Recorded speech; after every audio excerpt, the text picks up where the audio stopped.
What is up, gamers? It's Scott Gaming back again on my series of how to get started in Star Citizen and the different professions you can use. This is a Quantanium rock, and I'm going to show you guys exactly how to mine some Quantanium here.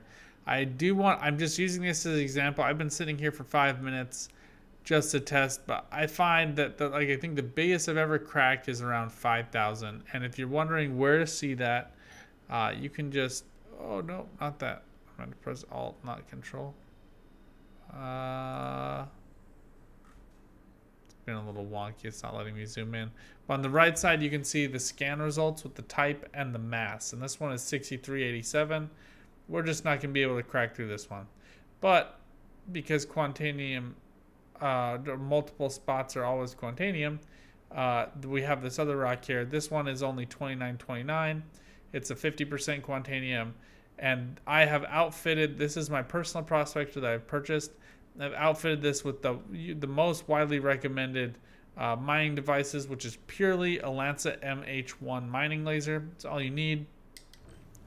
We're going to hit this one with 100% boost. Oh, I might have like nudged the other one. Maybe I might try it after. We're going to show you guys how to just break this down, haul it back to a refinery. We'll go try hitting the other one with 100% juice for just a minute, just to show you guys what I'm talking about while I explain some stuff. So you're gonna ride this at 100% all the way up until it gets to optimal, and I kind of will take it down to about 90 just so it's not on the full 100, and making sure that that's responding to my input, because sometimes there can be a little bit of lag. I'll just put it to 90 until it gets about halfway, and then I'll drop it down to 60 just to see what's happening. This one is a smaller rock, so it's a little bit more sensitive. So I'm going to drop it all the way back down to 30. Seems to be holding fairly strong, probably around the 40 range. If it starts to dip down a little bit, go ahead and give it some more juice.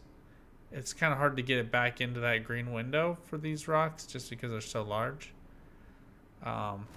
A lot of it's touch and feel, though. It depends on the size of the rock, how much instability it has, how much resistance it has.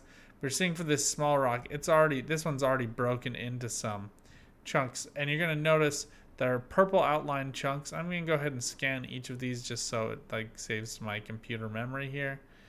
That's useless. That's useless. So we're probably going to be looking at these other chunks. It was about a 50% Quantanium rock, so a lot of these are going to be Quantanium. So purple ones, you can switch your firing mode and you can absorb all of their minerals into your bays. If we go to our camera here, those are those little vats just in front of our engines.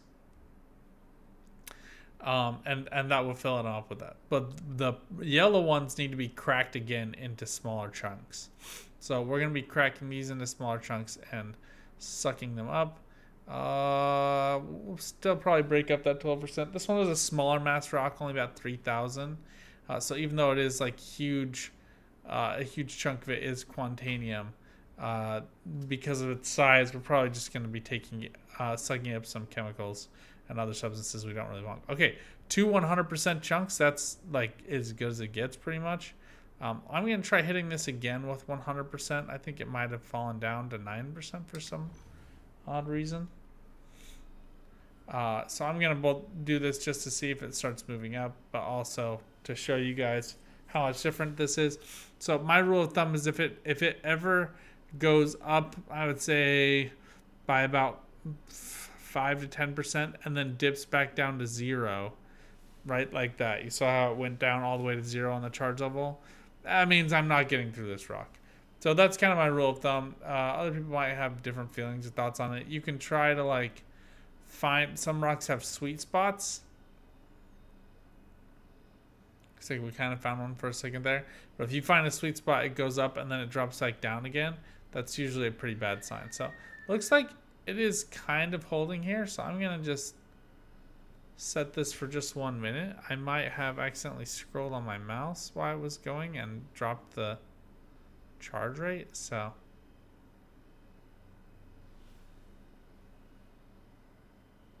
just leave this alone for a minute while I describe the process. So you're gonna break the rock into big chunks, and then you're gonna break those big chunks into even smaller chunks until they have purple outlines. Then you're gonna swap from your mining extraction laser, where it'll say mining mode, to extraction mode. And extraction mode is basically like a tractor beam that's gonna vacuum up the chunks that are appropriately sized. And you will, in your inventory on the cargo side on the far right of my screen, it's going to give you a readout of what you have vacuumed up, what percentage of your hold that makes up. And as soon as you vacuum up Quantanium, yeah, this is just not going to happen. We're like really close. If I had another friend with me, or if I had a surge module, we could totally get through that. But that's not happening, so I'm not going to lose a lot of sleep over it. We have some really good chunks of quant here. So we're just going to come in. And quant is space slang for Quantanium. You do not want to hit these with 100. I usually hit these with about 50.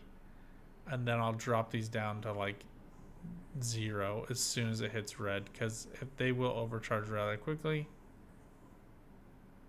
And if it's overcharged at all, it will splinter into a bajillion pieces and you have to go find them, which is a pain in the butt to do. So I highly recommend keeping this in the green and not in the red. I am not doing a great job right now. I'm going to let it dip out of the green for just a second. Then we'll get back up into it. My ship is like drifting a lot. The winds must be picking up today. Makes it agitating for mining, but Lyria is usually not too bad. Alright, now you could immediately start sucking these up, but as my brother-in-law learned when he was mining with me, that starts your clock. And so I don't recommend starting your clock until you have chunked up all of the rocks that you expect to fill your hold with. So because this is just for a video, I'm not trying to min-max all 32 SCU of my cargo hold here.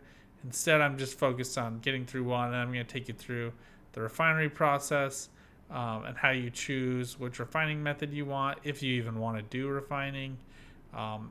Personally, I always do, but everybody gets to make their own choices, and just taking in raw ore has pros and cons. I would say through all of these videos in this entire series, you're going to find that each of the different modes of making money have pros and cons. Some are more engaging. If you're somebody who really likes to get in and do some FPS combat, then bunker missions are going to be for you. If FPS is just a little bit much and you really enjoy the space sim part of it, then bounty hunting missions are for you.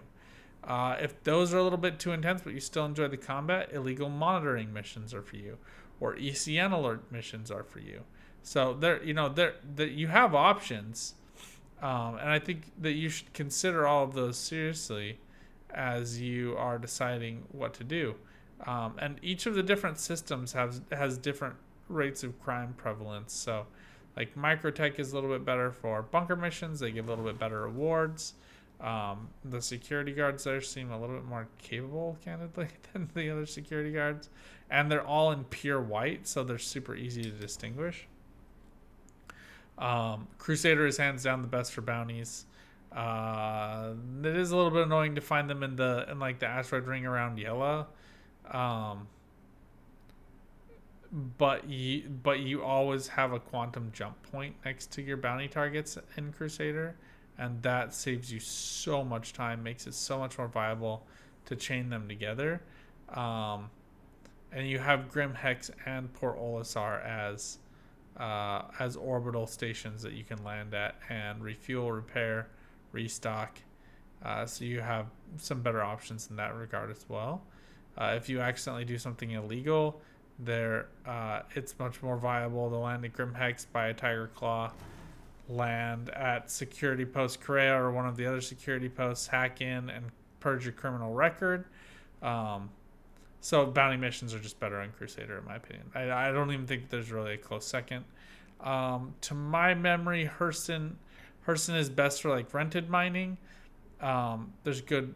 Aberdeen has just like a good variety of rocks, a lot of agretium core, which is really solid. So There's something for everybody.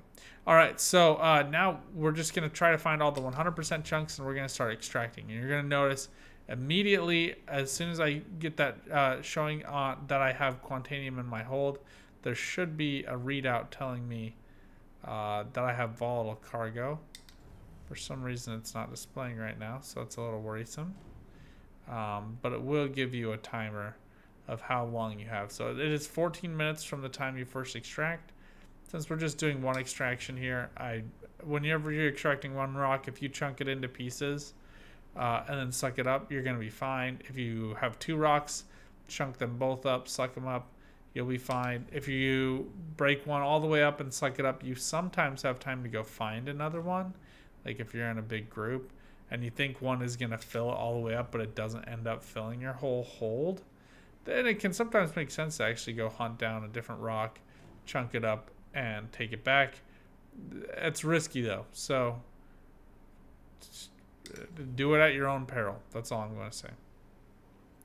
So what I'll do, especially on rocks where there are so many 100% pieces like this, I'm just going to find all the 100s, I'll soak up all the 100s, and then I'll go for the lower percentages. So I think we're pretty much done with the 100s over here. So let's go get these ones. I think all of these are 100, but we'll just check. Sometimes they bounce around a little bit. Now, why do you have to buy your own prospector to do this? It's $2 million to buy a prospector. That's true. It is a little annoying that you have to buy your own, that you can't just rent it and apply a Lancet laser. You could use some of those modules that I was showcasing to get better, steadier charge rates, to reduce explosion damage with Lifeline, for example. I think that's kind of a waste personally. I think like ones that stabilize the laser or increase the speed inside the optical window, like Stampede, Brant, Surge to get it up fast, and then to Stampede it to get it done really quickly. Those are really good combos that you can do with the rented prospector. So you have to invest a little bit more money onto the modules, and you only get one module with the base laser. So you have to kind of pick whichever one you think is going to work best. So that's why most people recommend against quant mining with a rented prospector. With your own prospector, though, and when we get back to the station, I'll show you how much money we're going to make off of this.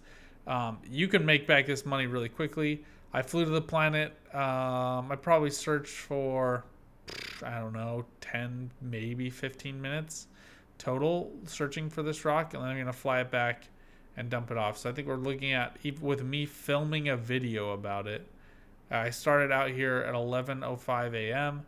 and it's now 11:36. So by the time I'm finished with this, I think we'll probably be at like 11:45. So it'll take me 45 minutes to cash in. I think this haul will probably be around. Well, I don't want to speak before we get it, but it's gonna be worth your while. Let me just put it that way.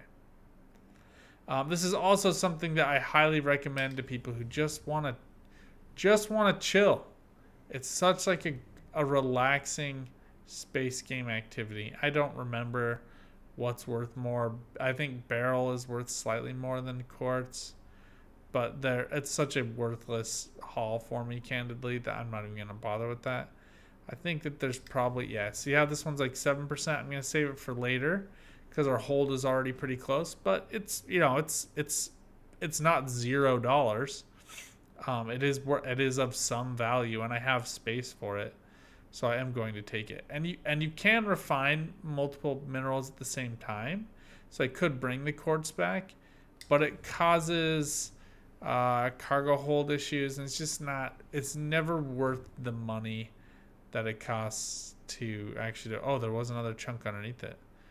This is why you should scan them all first. If that one was like at 90% or like higher than 50% quant, then it would have been really bad that I had soaked up that 9% one, because there were such better options there.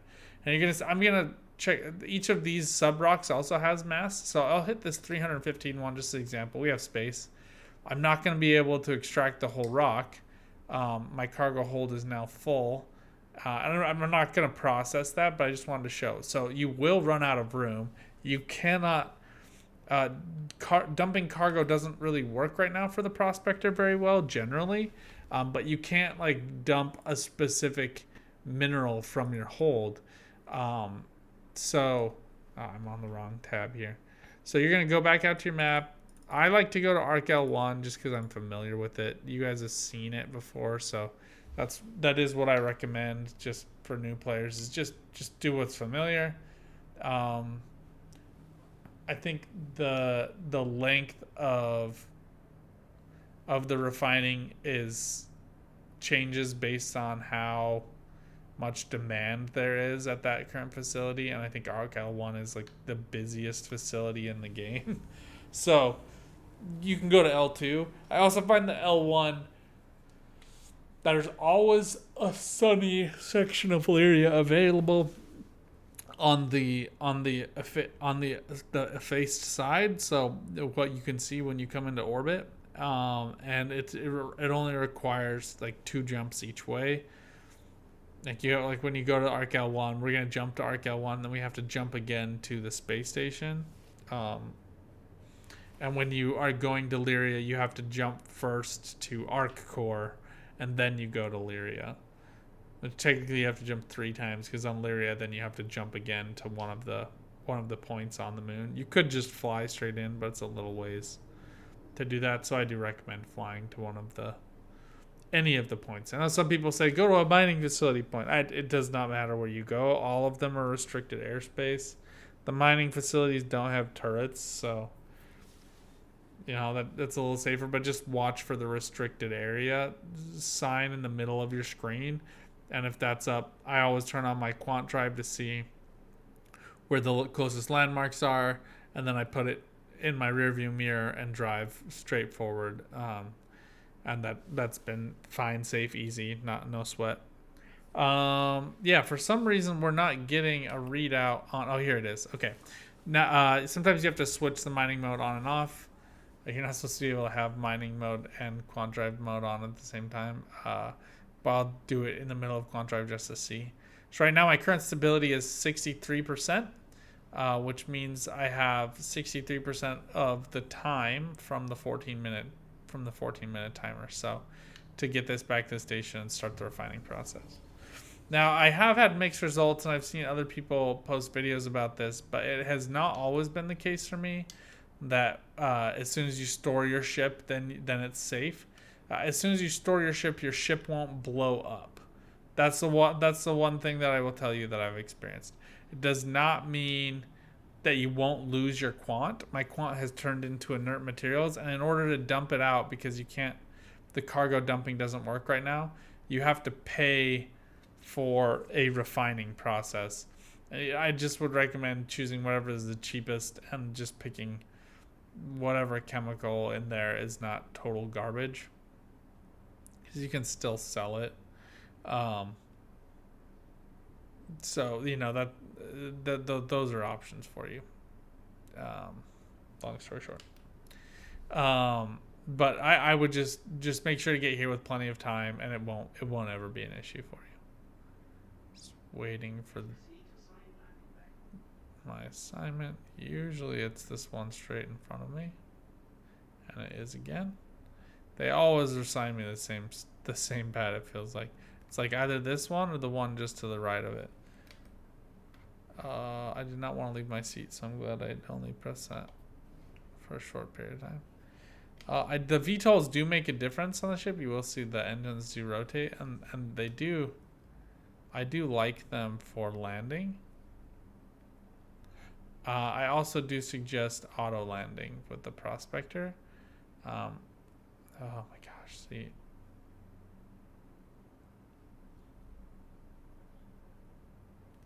They swapped pads on me.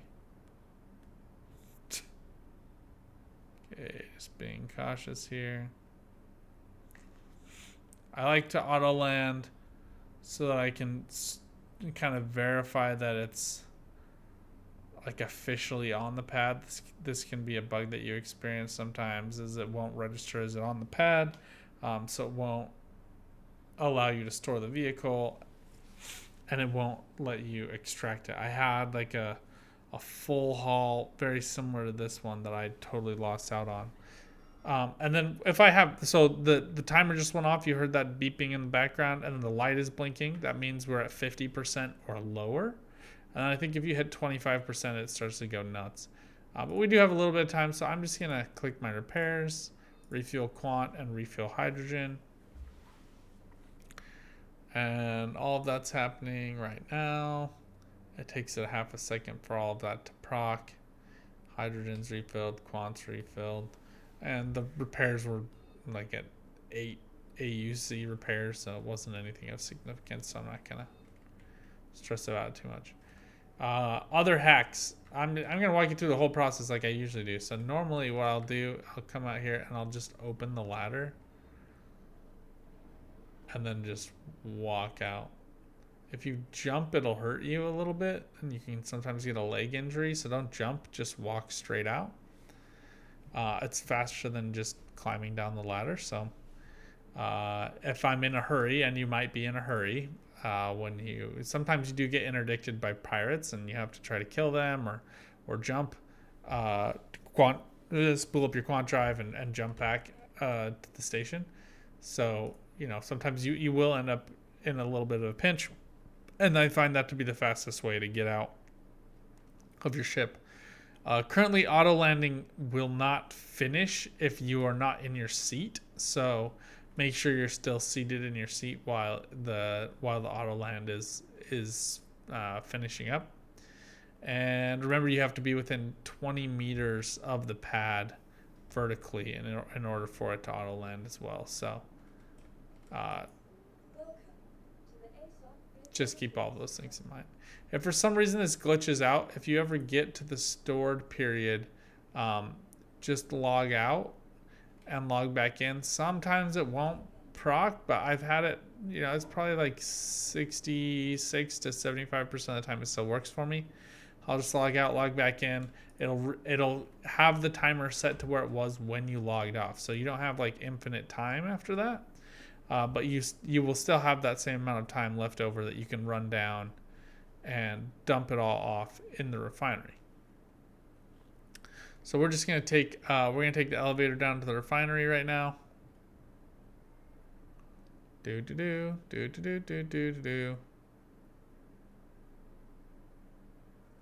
is a long ride to and from refineries, as you guys may have seen in my how to rent vehicles videos.